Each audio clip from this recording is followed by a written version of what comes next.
How should you coach a youth baseball game that has a time limit? We all know that baseball is one of those sports that has no time, right? Extra innings, 17 innings, 21 innings, whatever.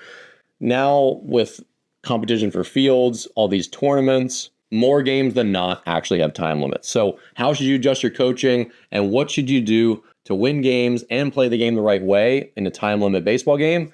That's what we're going to discuss in this video. So number one, whether it was a time limit or not, you want to respect the culture of the game by hustling across the lines regardless. But it's especially important in a time limit game that players stack their gloves and they have their hats on top of their gloves so that when a player's, they're out running the bases, they just hit, they can come back in and find their gear right away and hustle back out into the field. You just want to get as much baseball in as you can. So make sure you talk to your players about this. Say, hey, make sure you put your stuff in a predictable place. So infielders, if you need to grab your shortstop's glove and hat, you know where it is, right?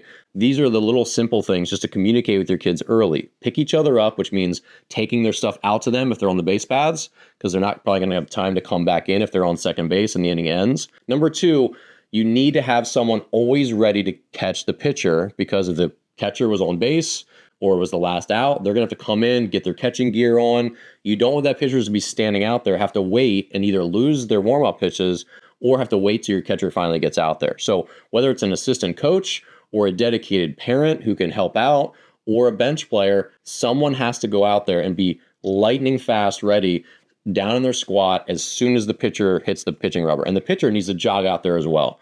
Pitchers, traditionally will walk, but they really need to be encouraged to hustle out just to get their warm-up pitches in, because you do not want to be cut short, and umpires will do that. As a coach, you want to continue to have mound visits, but you also need to hustle out there. So don't take these long, leisurely strolls. Don't delay when you're having a mound visit. Jog out to the pitcher. Say whatever you need to be said, whatever needs to be said. Look, I'm not going to stop coaching my players just because we have a time limit. And that goes from the first inning to the very last inning. I did a lot of mound visits with my players because I coached youth players when I had my travel academy. We had 6 teams. I took my teams all over the country. I had more mound visits than most coaches did because we would talk about strategy. I would run out and help calm them down. If they had a really long inning, I would go out there and break that long inning up. I was coaching my players. I would use mound visits to help my players get through rough innings and to get better and to understand, hey, this is a tough, important runs on second and third. We got to be smart about what we're pitching here, or this hitter's beaten us twice and we can't let him beat us again in this situation. Those are all the different types of, I have a lot of videos on mound visits I'll link to below.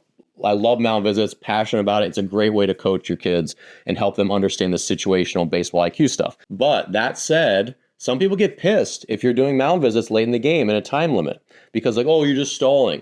So you have to be conscious of this. Number one, if you need to have a mound visit because your pitcher is imploding or there's an important strategic thing and you need to have a visit, have the visit. Don't mind if the other coach chirps at you, if the parents think you're stalling. If you're not stalling, that's all that matters. What I will say is, do not stall. I find that to be highly unethical.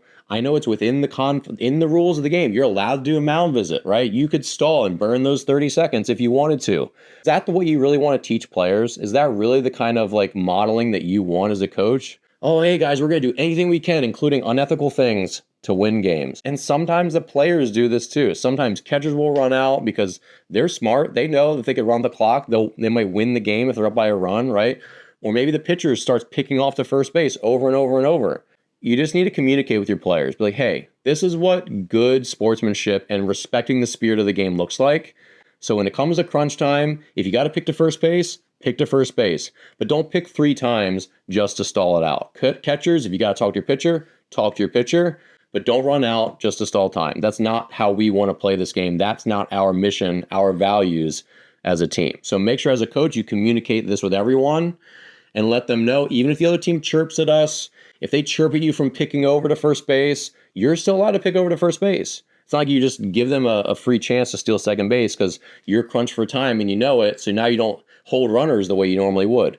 Just remind your kids, we're going to do it our way. We're going to do it the ethical, right way, and that's how we're going to play, win or lose, right? I think that's the way you do this. So there's not a ton into these time limit youth baseball games, but I do think this is worth talking about because, again, you as a coach set the stage and set the example for players who will become coaches one day and who, again, are going to become citizens out there in the world.